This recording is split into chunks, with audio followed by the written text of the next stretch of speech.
But I mean, if you look at the motivation, I mean, the government are doing an amazing job trying to get the housing market moving, you know, both in terms of generating employment. You look at Crossrail, the stats we produce there. But I think, and again I'll be correct here, but I think the average age of a first-time buyer in this country today is still 37. In London it's 26. So, you know, the bank of mum and dad can only sort of help these people to a certain extent. So unless we have that support from government, which I personally think has been incredible, so I have a slightly different view, Andrew. He would. I think also, I mean, you know, we often look at these things as one or the other.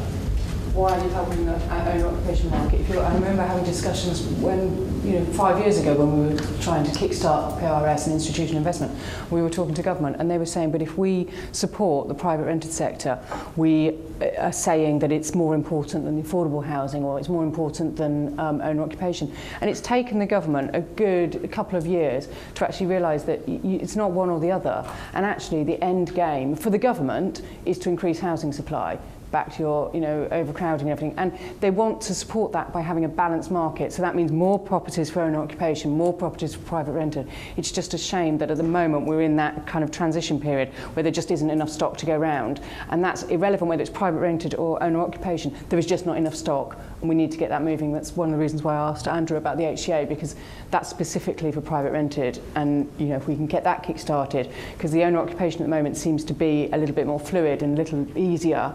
You know, if we can get both of them going together, that will be really great for our economy and our housing market. Okay.